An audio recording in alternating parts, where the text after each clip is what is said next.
Hello and welcome to Raise Your Average. I'm Pierre Daly, managing editor of advisoranalyst.com. My co-hosts are Mike Philbrick and Adam Butler of Resolve Asset Management Global. Our very special guest is Kim Shannon, founder and Co-CIO of Sionna Investment Managers, lead portfolio manager on Sionna's large cap, all cap, and focused Canadian value strategies, as well as co-lead on Sionna's high conviction strategy. In her journey as a portfolio manager and as a purist bottom-up value investor, and with the application of her proprietary take on value investing, she and her team turned one of Canada's oldest mutual funds, which at the time had $40 million in assets under management, into Canada's largest equity mutual fund at CI Investments, earning her a reputation as one of Canada's preeminent market wizards. In 2002, she founded Sionna Investment Managers to establish herself and her colleagues as independent investment managers in the domain of fundamental bottom-up value investing. It's noteworthy to mention that the last 12 years have been unkind to value investors and fundamental analysts. With value investing coming back into focus as investors set their eyes on quality, growth, competition, and risk, we couldn't think of a better guest than Kim Shannon to lead today's conversation. The views and opinions expressed in this broadcast are those of the individual guests and do not necessarily reflect the official policy or position of advisoranalyst.com or of our guests. This broadcast is meant to be for informational purposes only. Nothing discussed in this broadcast is intended to be considered as advice.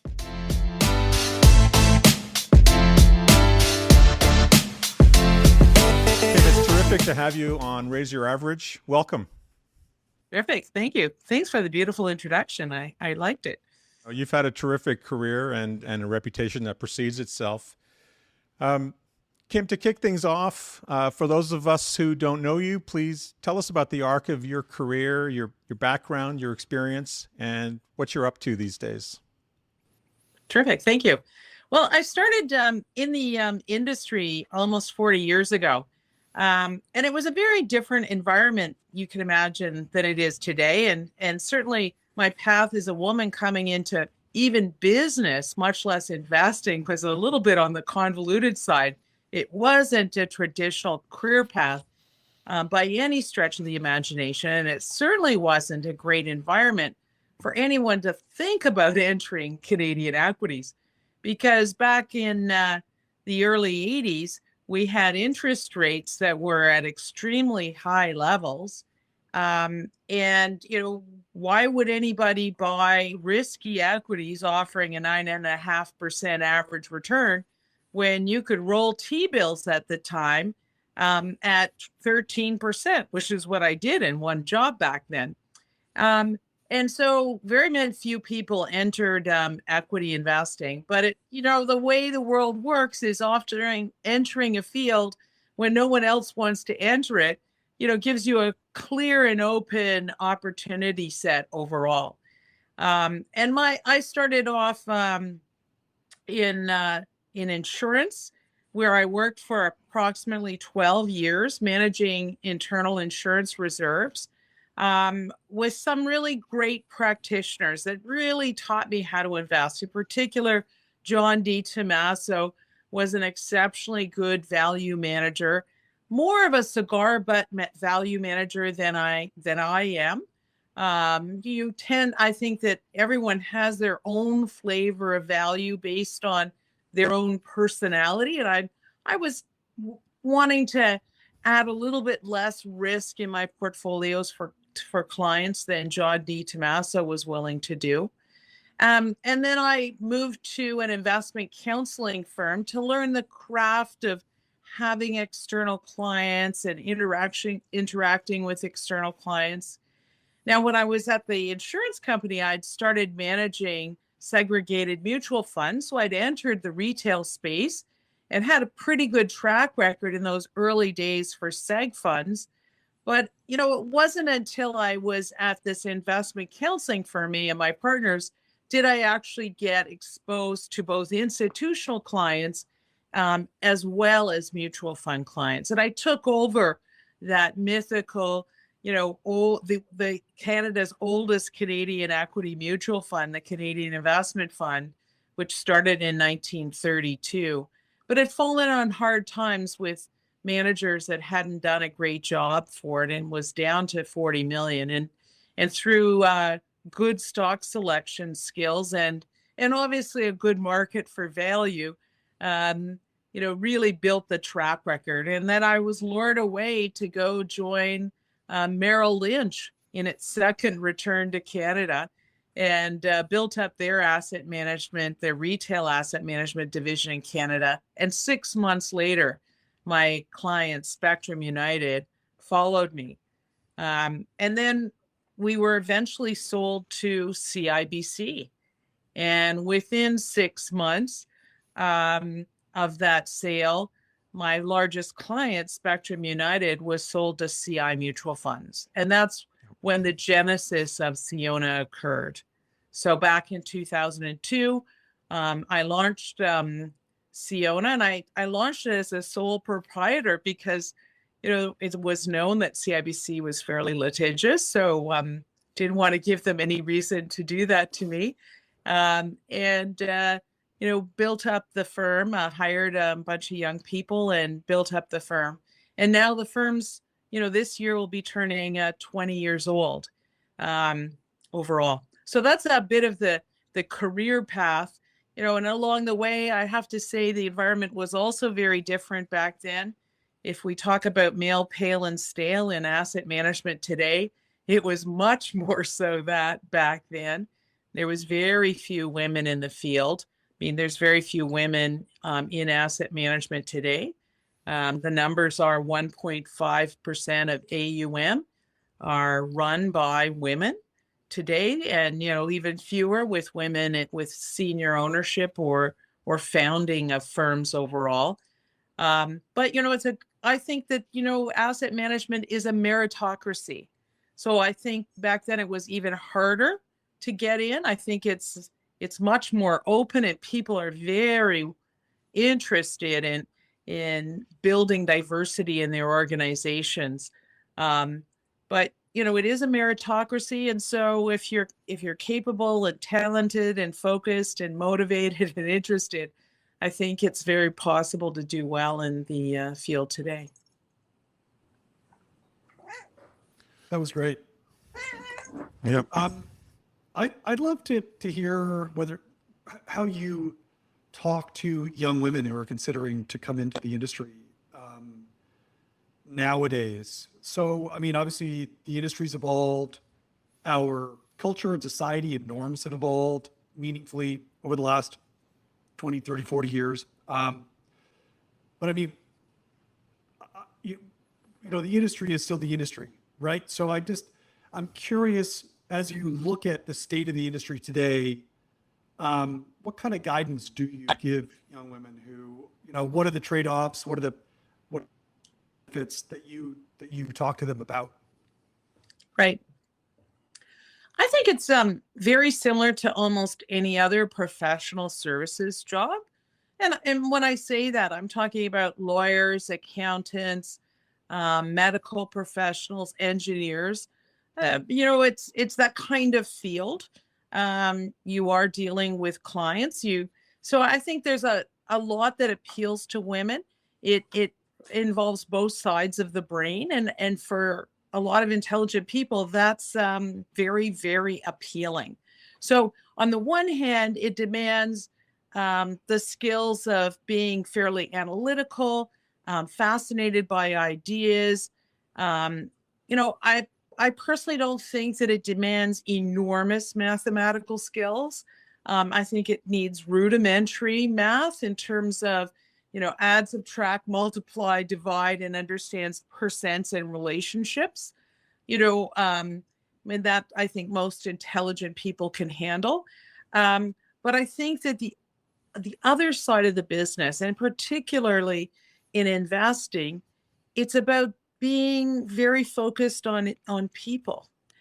And that's on the analytical side, because I think markets are as much driven by human emotions as they are by fundamentals. And I think when you come across investors that are just purely fundamentalists, I think they're missing a lot of the picture.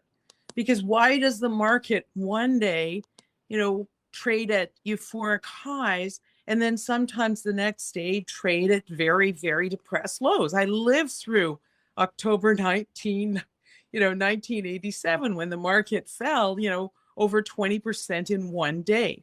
So you have to understand that that activity is possible, and it's not fundamentals that created that kind of change.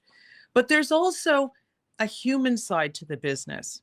When you're interviewing management teams, the more the better the questions you ask, the more humanistic you are, the more comfortable you are with engaging a CEO or a CFO, and really can pull out of them what the drivers are in their business and get more frankness and less aloofness out of them, you'll get more information. And then there's the side of selling. Everyone has to sell. To get from being an analyst to a portfolio manager to a CIO to a founder of a business, you have to be a seller. So you're selling at so many different levels. You're selling yourself to your bosses, to your clients in order to get promoted, to get your job. And you also have to sell to your customers and your clients. So there's so many skills that take in the people skills, which I think women have a tendency to excel at overall. And I think it's very needed in the industry, because the profile of the average portfolio manager is that they're introverted, that they're very intelligent, they're very analytical, but that they're not as interested in communicating with clients. So to have that broad skill base leads to a lot of success in the industry. And so I think that it's a great field for women. And I think because a lot of the work does not need to be done in the office. A lot of it is about research, getting home, putting, if you have children, I have a 22-year-old now. My daughter was 2 years old when I started my business. And, when you come home, you put your child to bed, and you can do more work in the evening. I do have to say that the marketing across the country can be a bit demanding. And so, there will be a need, if you're successful, to have childcare. But the other side of this industry is it generally remunerates well enough to do so. So it all worked out for me overall. But I think in the end, it's about people finding a career that really suits their personality. And I have no question in my mind that this can be an excellent career for women. It reminds me of my own daughter, who is 23 as well, and she, has exposure to finance, and she was given the opportunity to participate in a program called Girls Who Invest. So if there are some ladies considering this field, this program is by Seema Hingorani. I'm probably mispronouncing her name. But she's the managing director at Morgan Stanley Investment Management, and her finding was, I'm sure much like yours, sort of the only woman around the table, and they started trying to get young women involved in sort of the college, post undergrad. So finish your undergrad now, come to the investment management world, and what they found was it was too late. And so the program is for young women in, sort of second year of their university or college, whether you're in the US or Canada. It's totally gratis, so it's paid for and funded. Obviously, there's an application process that's pretty rigorous. But what she found, and I found so interesting, is that it's not the math that prevents the women from entering the field. In fact, what happens is females who enter the field end up going the CPA route rather than the CFA route, to sort of summarize the angle. So they're capable in all the mathematical machinations. They're just uncomfortable a little bit with the male-dominated field to some degree, and the lack of sort of the support network and the leadership that they could look up to as successes that they could follow in the footsteps of. So, I would suggest that if there are some young women in those earlier years of university and they're considering this as a path, that they look into that program and make application to that. It is an expanding program, and I think meaningful in getting those, changing the mindsets early enough to make this career opportunity a priority for them.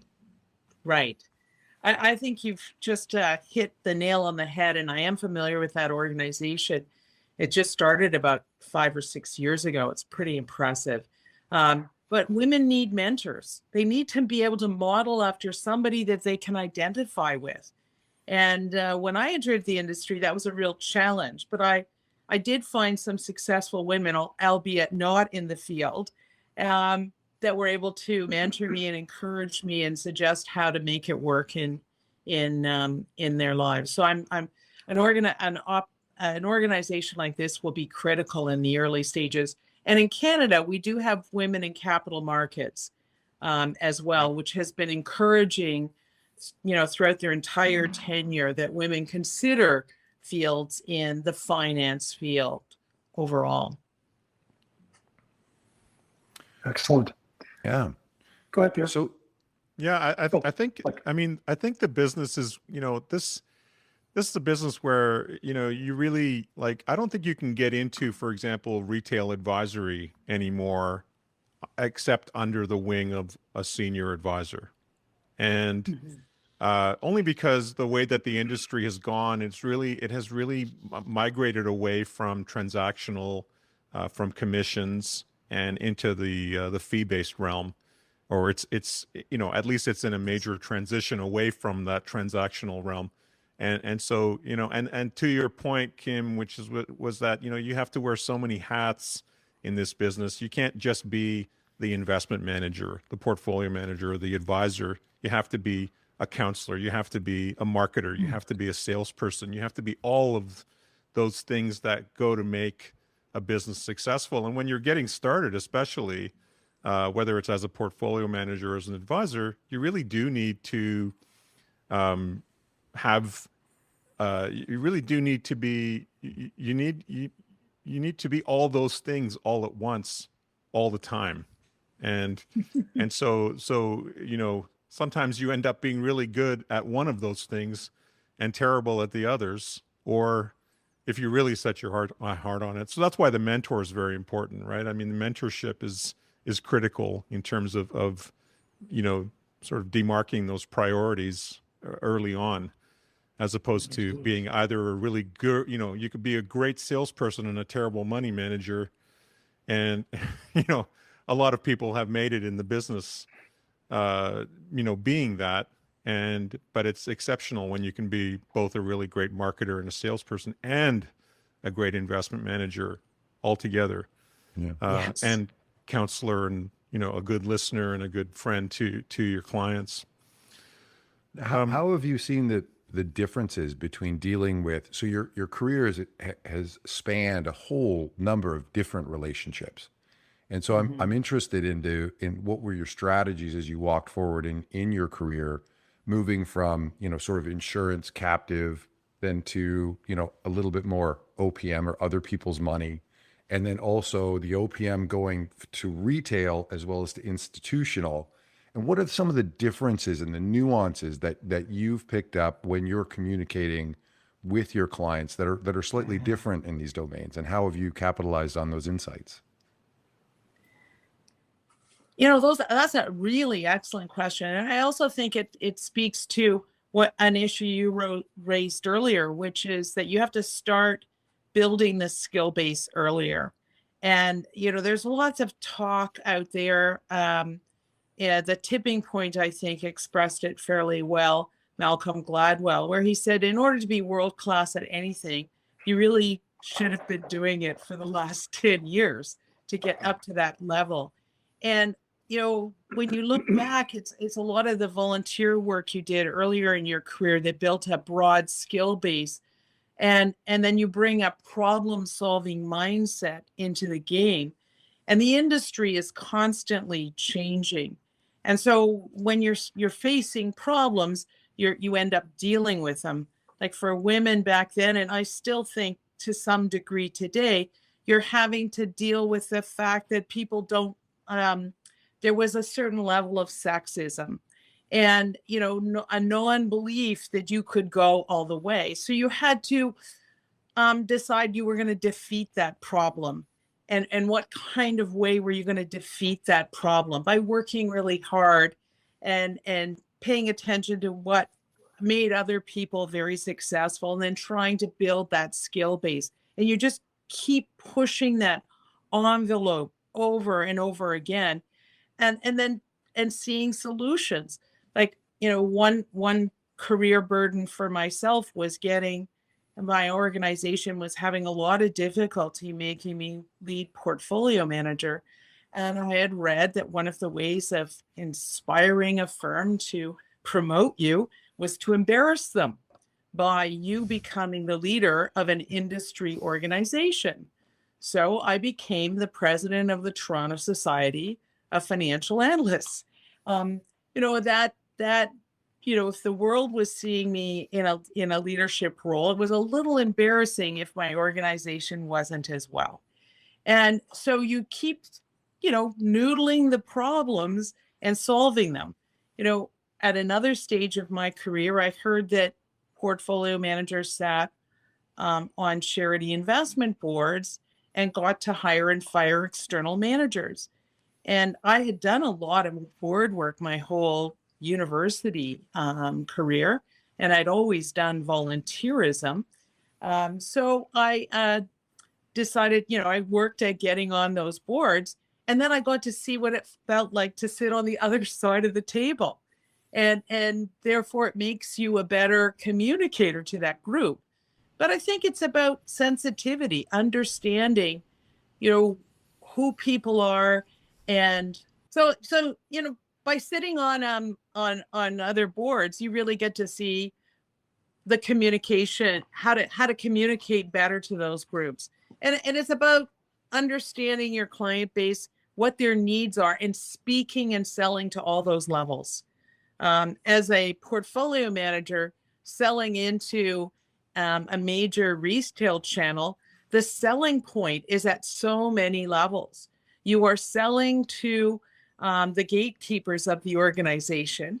You are also selling to a financial advisor that you are going to do well for their client base and not take on a lot of risk. And then ultimately, you're ultimately, a lot of things you're saying and doing, you're being very thoughtful about the ultimate end client and what they need and want, so that your product will be, attractive over a very long period of time. So those are all, I think, that problem solving skill and thinking ahead at all the stakeholders that you're addressing is part of that whole problem solving that leads to a successful career overall. And I have an interesting side story that I was a volunteer birth control counselor in university, and then as volunteer work afterwards. And I felt that the opportunity of discussing and helping young people decide what method of birth control suited their lifestyle the best was an early teaching for me about the sales role.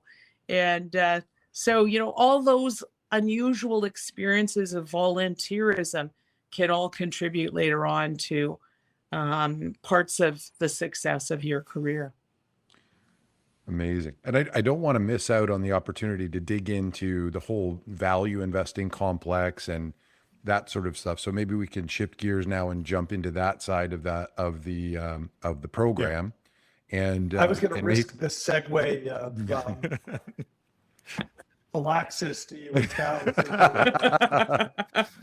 in the selection of the companies in your portfolio. Yeah. Well, that's one way to do it. I wonder if, sure, let's go with that.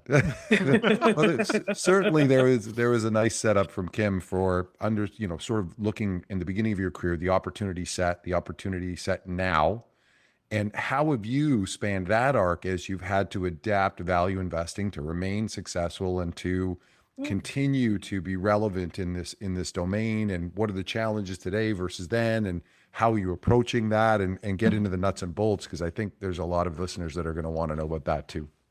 Perfect. And it allows me to back up and hit on one of my favorite topics, which is financial market history. We have just, I hope, exited one of the longest and deepest underperformance periods for value. And the history of value versus growth goes back to 1926. There just isn't enough good granular data to be able to, break up the market between value and growth prior to that time horizon. And this is the third major period of underperformance of value versus growth. But all the rest of the time, value has done better than growth. So the long-term history is that over 80% of the time, value beats growth. But when it doesn't, it's very painful. And it's natural because markets reflect human nature.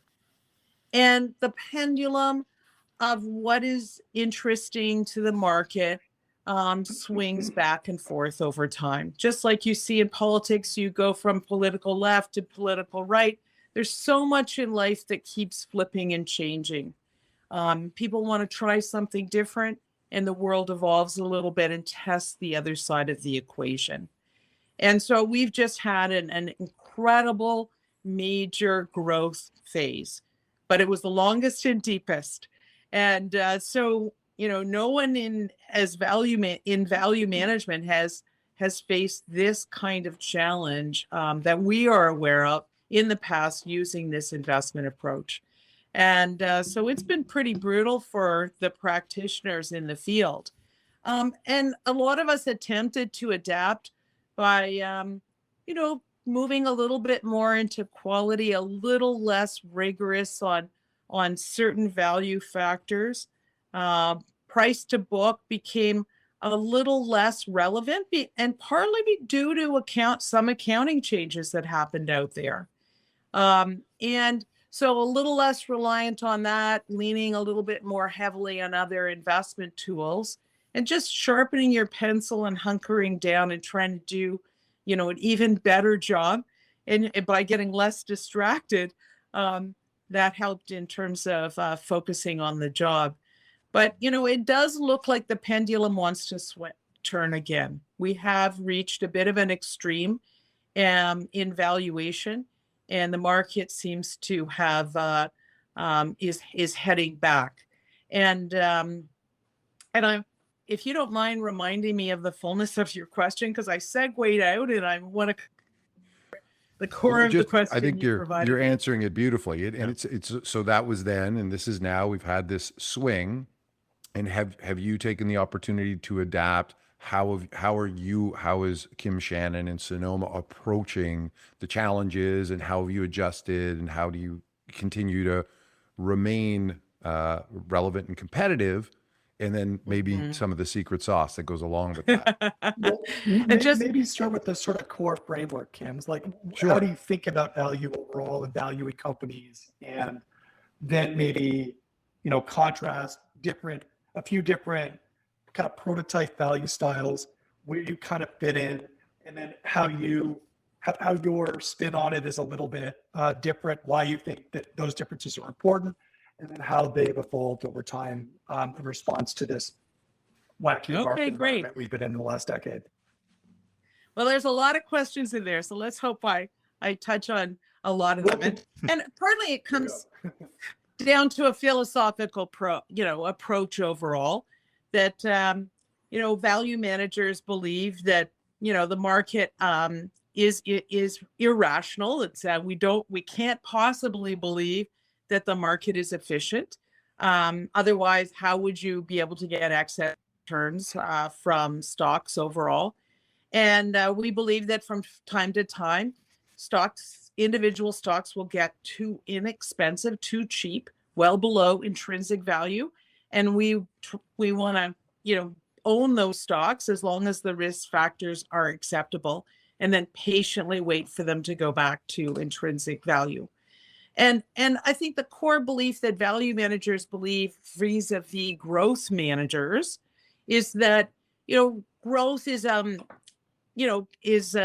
more people intuitively understand growth, want to play with growth, buy the best firms with the biggest ROEs and the biggest earnings growth, but they generally are fairly expensive to own.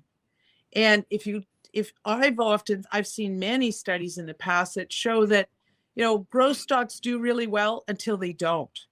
And then they start to come down, and that when they do start to fall down, when the growth stops, when that growth really starts to roll over, the valuations can come down a lot and be very painful. So, you may have a growth manager doing a great job, and then suddenly it doesn't even have to be a value versus growth game. You just have one or two individual stocks in the portfolio that stop growing, and they really pull down the results. Where value investing is more incremental. You're buying stocks in aggregate that are cheaper than the market, and then slowly over time they crawl back up towards their intrinsic value fairly consistently, if you've done your homework well enough, and then get you the returns and do it with very low risk. And I think that style of investing, which historically has been reasonably consistent, and traditionally had provided very consistent returns to investors, that people were willing to give up some upside in the strong markets to do really well traditionally in the weak markets, and do it with less risk overall. And so that was the thesis and my belief system about value investing and why I was comfortable doing it. I think it also suited my personality overall and the team that I built. So that was kind of the underlying fundamental and thought process around value. You had multiple other questions there, so if you don't mind. Well, you've said intrinsic value a few times, so maybe if you don't mind, dig a little deeper in how you define value. Yes. Well, what we do is we start with a fairly quantitative model. We do screening at the beginning, and we run through a very crude calculation where we're looking at three key factors to determine what the value of a stock is, and then comparing it to the current stock price. So we're certainly looking for the earnings machine capability of the firm. But the three factors, I think, focus in on factors that interact. So I think it's a very useful tool, not for all stocks and not for all sectors, but for a lot of stocks in the marketplace. I would say at least 2/3. Most of the time, it's a very good tool. And it starts with book value. Now, book value is a little less important today than it has been in the past. I'm not willing to throw it out. I think that over time, when you adjust for some of the accounting changes, you can deal with it. But it's trying to capture the balance sheet of the firm, and a very low the changes in book value affect the multiple that you're going to give to the ROE. So, book value times ROE gives you earnings per share. And as a value manager, we're always trying to look for the normalized earnings, what's the center of where this stock's likely to go over time. And that's sort of a key element. So if book value gets destroyed by write-downs or gets inflated, it affects the ROE. So they ebb and flow with each other. You're still going to come out with the right normalized ROE over time for the firm, the earnings machine capability. And then we also use, when you're picking up ROE, you're trying to capture that earnings machine capability of the firm. And then the third key factor that we focus in on is relative PE. which I would call it a valuation multiple. And, keep in mind when I started in the industry, that was the early days of computers. And nowadays, technology is brilliant. You get on FactSet, you can easily, like that, get a 20-year number if the company's been around that long for their average and normalized relative PE multiple, how it's tended to trade relative to the market throughout its history. And that composite gives you a pretty good idea of an intrinsic value. But you do have to marry that with deep fundamental analysis, because numbers alone can trick you. And management teams are definitely motivated to put their best foot forward on their financial statements, and they're incentivized to do so as well. And so, investors have to be cognizant of that and spend a fair amount of time looking at accounting practices and choices. And it's all legal.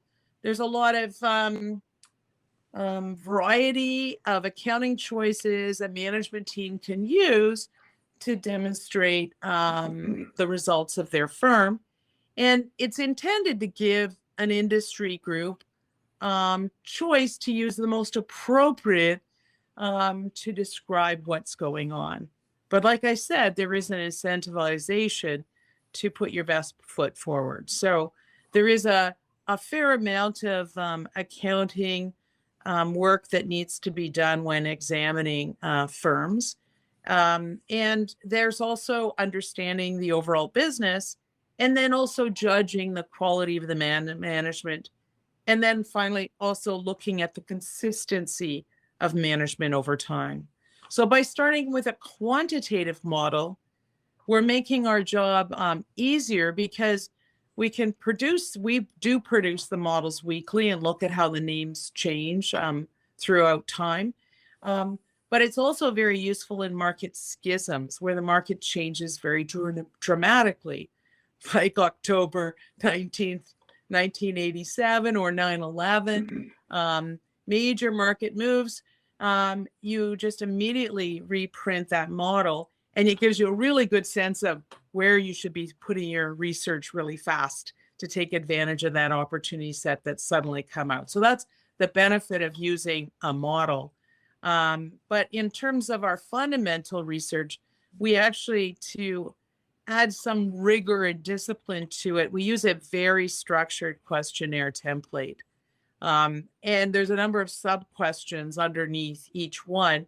And it allows us to train new analysts. And we start off by using that template to help us do the research process and write written research reports and discuss them collectively in our team, so that we can get a consensus view on a name in order to put it in the portfolio overall. So that's, so first we use the quant method to identify what's cheap and focus our energy. We write this, we fill out the questionnaire template, write a research report, and then as a team collectively decide. I also have to mention that there's some stocks that don't quite fit the model, and yet you should be looking at them anyways. Like a number of resource companies, you're better off looking at NAV and trying to find stocks trading below NAV rather than the calculation I mentioned earlier. So depending on the industry, and I think that's the beauty of active management, depending on what's going on and depending on the industry group and the fundamentals and the point in the cycle, you can use you can use your judgment to decide what features to really focus in on, to decide what is the ultimate candidate to go into your portfolio. And I think the other major component of investing is portfolio construction. And we sit down for 5 hours once a month to go through the portfolio and try and look. We use a number of exercises to try and look at the portfolio from multiple angles, because in every single day, the market prices are moving and the relative positioning of stocks are moving within your portfolio, and their weightings within your portfolio are moving. And from time to time, if you didn't have that discipline, you'd lose sight that a stock had become overweighted relative to its opportunity set or shrunk. So that's another important tool is portfolio construction, where we're sitting down and making sure that at all times the portfolio reflects our current view on what is going on overall. And so that's kind of captured very quickly the philosophy and the core elements of our process in terms of building portfolios. So am I right that maybe you would normally sort of stay away from companies in certain sectors, like maybe, for example, financials might be a little bit harder to evaluate in that framework, tech, maybe a little bit harder to evaluate in that framework. As you mentioned, resources, you kind of need to attack from a slightly different angle. So how do you think about that in general?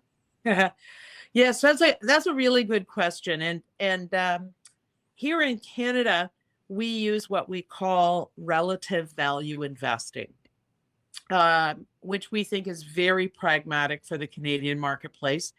All markets are idiosyncratic. There's 11 GIC sectors out there, and no market has 9% of their portfolio in every single sector, and that's the perfect portfolio. Every market has sectors that they are good at, and they're a big part of their index, and there's other sectors they're not as good at it economically, and they have smaller weights in their sectors. And viva la différence, Ricardo's law of competitive advantage suggests that what you're good at, you do more of, and what you're not as good at, you do less of. And so part of that relative value is, our Canada is accused of being too overweighted in financial services and resources. And because of that, we're considered a very cyclical market overall. And some people will say Canada should be underweighted because it's too idiosyncratic. It must be, a lower returning, riskier market. But the data from Dimson, Marsh, and Stoughton going back over 100 years suggests that's not true. We're one of the better performing markets with lower risk. So, we could put that to rest. But as value managers, from time to time, we will be drawn to certain sectors as being extremely cheap. And if you were just drawn to the names that were cheap, you would overweight those sectors when they were super cheap, which could add a lot of risk to your portfolio, and then underweight the sectors that are very expensive. And so we adopt relative value investing, which means we try to be plus or minus 5% sector weights in all strategies, in all the sectors across the fund in a lot of our strategies. Not all of them, but quite a few. And we find that it's very amenable for the Canadian marketplace because we won't be too exposed in commodities at any point in time. And plus or minus 5% is very constraining for the major sectors like banks and energy from time to time. And what we find is that it leads to more consistent results and lower risk overall. But you'll find that a deeper value manager, which follows the market, will from time to time have really divergent returns relative to the market. And that's not appealing to all clients. And so that's why a lot of our core strategies focus in on relative value to minimize portfolio risk overall in the Canadian marketplace. So does the high conviction strategy then allow for a broader bandwidth in those restrictions? Absolutely. Thank you. Because, it's taking on a little bit, it's much more concentrated, and we are benchmark agnostic. So we will take on more risk overall. We'll go where we really think our best ideas are. We run 10 different strategies here at Sionna. So in terms of best ideas, it has to be in the other. If it's a high conviction strategy, it has to be in one of the other funds to be in a high conviction strategy. So we're kind of limited in what we can look at for But they're all been well vetted. So it's really about what do we find most appealing in the marketplace overall. And I guess the That investor, creates a little bit more opportunity. But, most clients who go into high conviction strategies are well aware that they're going to have iron stomachs from time to time. And certainly in the last year or two, that was needed. But, we all know the market has changed recently. And, it was a little bit bouncy, the value opportunity coming back. But certainly since the beginning of this year, it's been much more pronounced. And, we've been delighted to see the subsequent results. yeah, you have to be prepared for the tracking error, I suppose. Go ahead. One of the things I wanted to bring up was that along with the rise of ETFs and passive investing, has been a rise of systematic value or quantitative value investing, which is really more of a top-down approach to investing in value or investing in the value segment of the market. But that I guess what I wanted to do was ask you, like, how would you differentiate? How does what you're doing, Kim, as an active value investor differ from what a lot of people have come to think is value on the quantitative side? Because it struck me as two very different things. You call yourself a value investor, and people investing in quantitative value strategies consider themselves investing in value. So how do the two approaches differ in your mind? Well, as active managers, you have that opportunity to really examine risk probably a lot more. And you're spending more time, weighing the nuances embedded in financial statements or management quality, or consistency of returns to decide whether you want to be in that name. I mean, one of the biggest challenge for value managers is what's called value traps. And I'm not that familiar with, what quant strategies do entirely, but I would be very curious, how do they deal with so-called value traps? We know that, we actively want to avoid value stocks with lots of financial risk. That's a really good start in terms of avoiding real challenges in value traps overall. Because if you're in cyclical business with a lot of debt, it's a very painful experience from time to time. And that's a choice that management gets to make. You want to avoid buying stocks. You want to avoid buying stocks that are cheap just because they're cheap. Obviously, you don't want to be, which is the value trap, where you're you're buying something that's cheap because it should be cheap, as opposed to cheap because it's actually worth more than you're able to buy it for. But so again, that's a very subjective methodology, but I think that has a lot to do with, on the quantitative side, maybe that has a lot to do with the sort of use of price to book as a guide, which in itself is and which is not as useful a tool at the moment in the marketplace as it has been. Now that may well change, but I mean, for example, early in my career, you could do charts of the market, and you could do two lines around that market return. And the upper one was when the was price to book, and the lower one was 0.75. And 80-90% of the time the market traded between the two.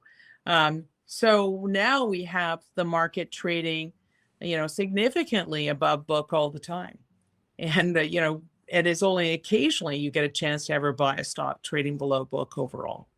Much less so than in the past, for sure. So it's a different tool than it used to be, for sure, overall. Well, I was going to ask if maybe you might avoid, as a systematic value investor, some of those value traps by we can't hear you. Also screening for some quality factors, maybe low leverage, low investment, low earnings variability, low market beta, high return on equity, that kind of stuff. And, once you sort of screen out, let's call it what AQR might call the junk, right? Then you can zero in on those higher quality companies that maybe are trading cheaply.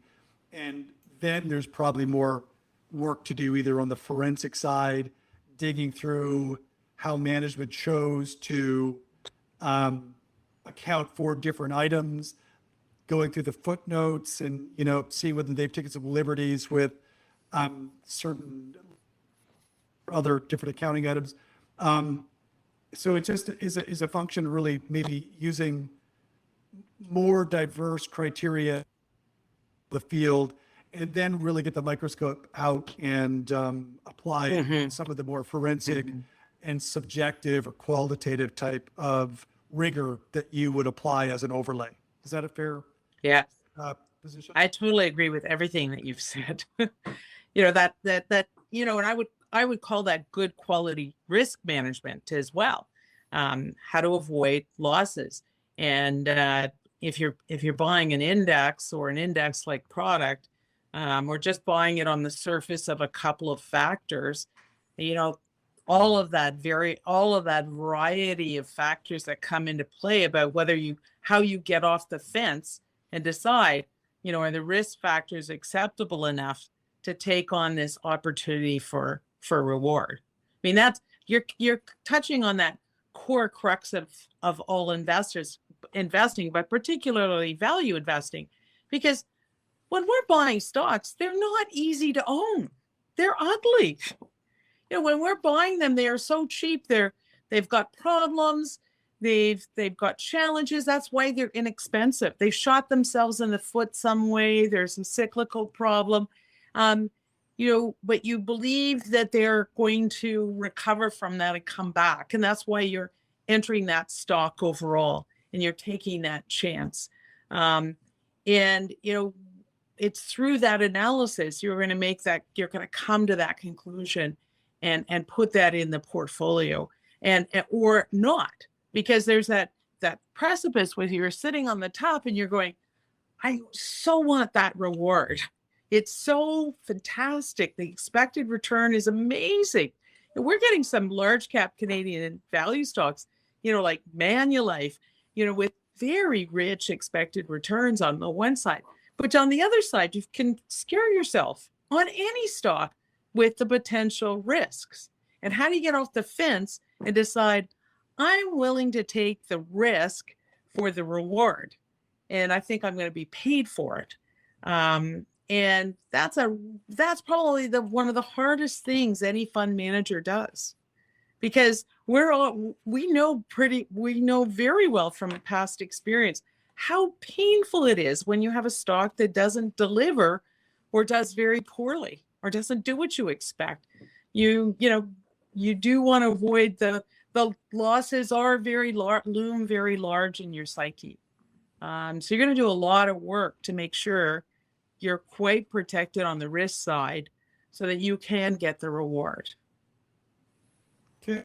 I'd love to give you an opportunity, and Pierre, I'm sorry if you're also talking. I actually can't hear you. No, go ahead. Strangely, but I'd love to give you an opportunity to sort of give us an example, maybe without naming names of companies or management, of where you were able to tease out some critical risk or potential reward information from applying some of those softer skills. Maybe it was interviewing management or some items that you noticed in their financial reporting or have you, but just some examples or one or maybe two examples of where that was really helpful and where maybe quantitative screens may have missed those.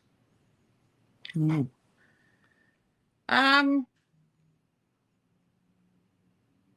I think it may not hit that one quite on the head, but recently in Canada, we've had and still is today, energy stocks were incredibly inexpensive, and the market was avoiding them, because of the perception that there was a tremendous amount of risk out there because of ESG, and that a lot of global investors were avoiding investing in Canada and investing in Canadian energy.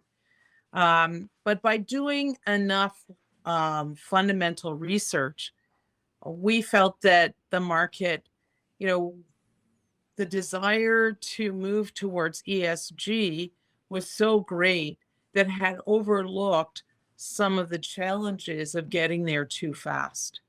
And that, the supply demand equation was such as that demand was growing in such a way, and that if you looked at the alternatives that were coming upstream, they just couldn't be delivered fast enough for the lack of supply that eventually was going to hit the market. And we're starting to see elements of that showing up in the marketplace now, and we've seen a repricing of the underlying commodity and the early phases of a repricing of the sector overall. So that would be one of the more recent dramatic examples of that overall. But, there's also moments when you own a stock and they've suddenly taken on significantly more debt, and you may be long that stock, and you decide that you're going to take your weighting down substantially because, the risk factors have changed very dramatically. Right. So sometimes you will have, or your team will have, maybe of certain macro risks that maybe the market is mispricing, and you're looking at the value of companies in a certain sector that maybe are pricing in a different range of macro outcomes than your team is anticipating, and from there may be a substantial gap that is not revealed by simply looking at the accounting metrics. And, we've been criticized in the past for not owning some of the more expensive names in the marketplace, like Valiant or more recently Shopify. And, the fundamental analysis is that, like more recently, Shopify trading at over 300 PE multiple. History suggests that, the average stock has a tenure today of less than 20 years. And if you look at the top 10 stocks from 2000, the market peak, only 2 of them have ever gone back to their market cap highs from back in 2000. And, the implied earnings growth embedded in very richly priced stocks are rarely delivered in the marketplace. And so we get challenged by clients when it's extremely painful, like the summer of 2015, when Valiant was, 120% of the index return in the third quarter. And by not owning it, by the fourth quarter and thereafter, we did extremely well by holding our guns against the challenge. And as we're not starting to really see happening today around Shopify.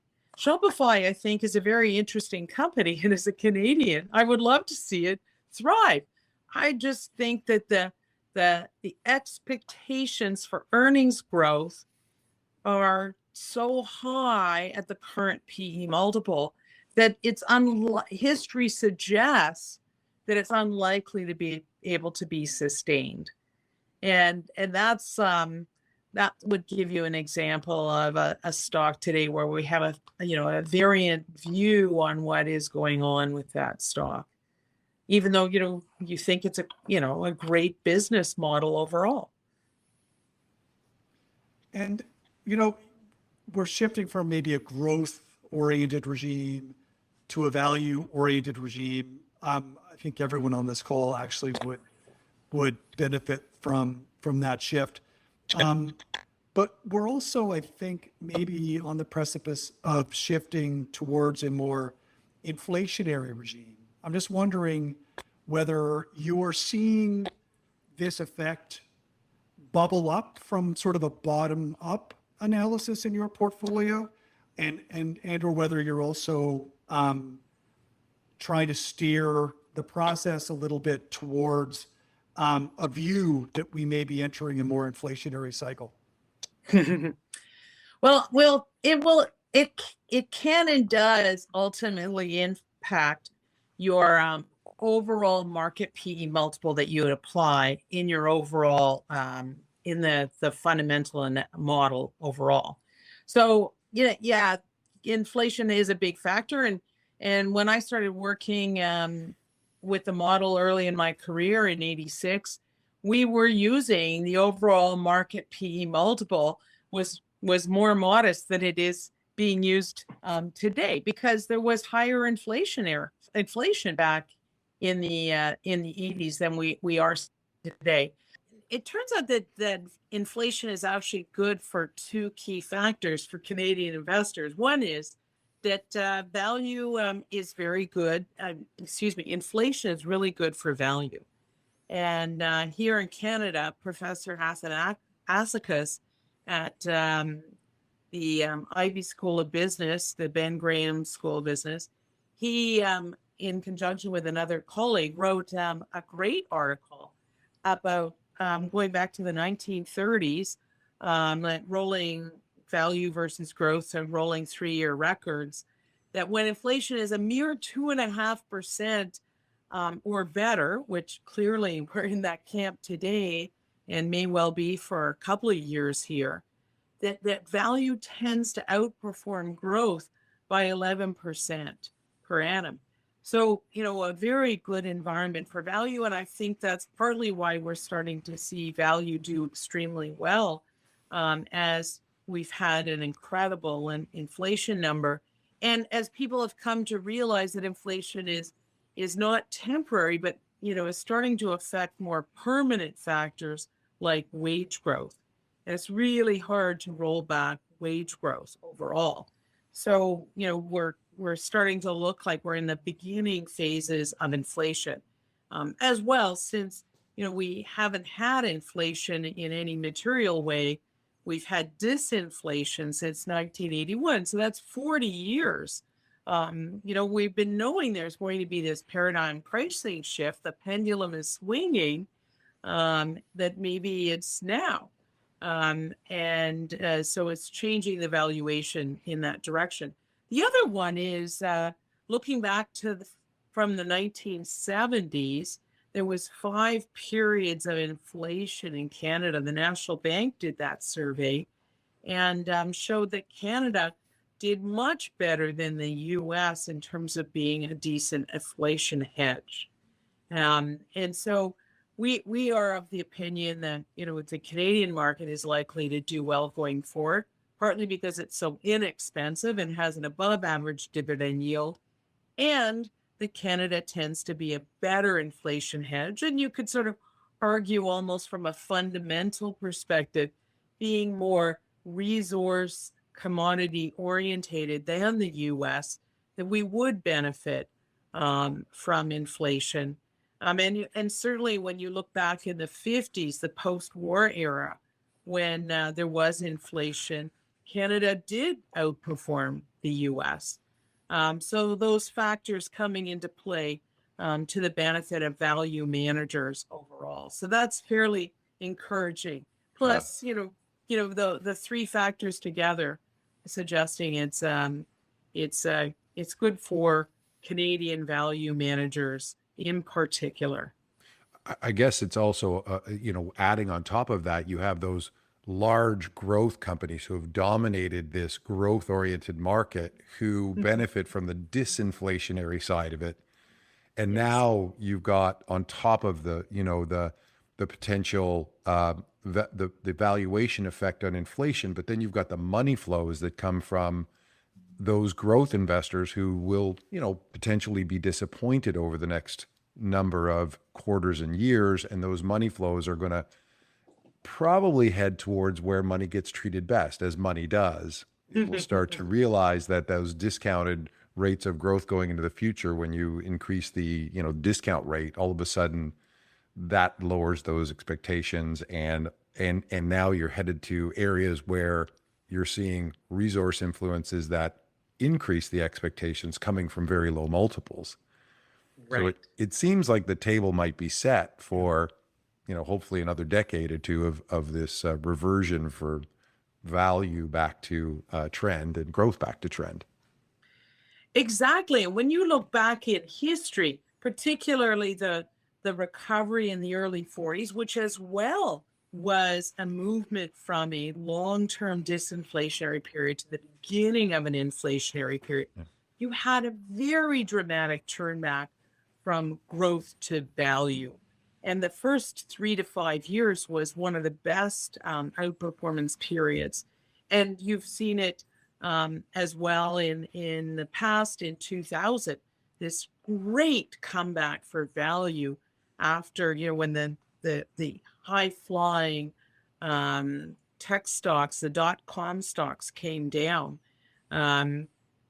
So yes, I agree with all of your comments. And I think the 40s are a particular interesting time because it's not just inflation, it's inflation volatility. So there's a base rate of inflation, but then there's a volatility around that, which since 1990 has been insanely low. We have had inflation volatility running at about 1.3%. AHL Man has written a paper on this, whereas inflation volatility pre-1990 was at about 4.8%. Now, this is not inflation, it's the inflation of volatility.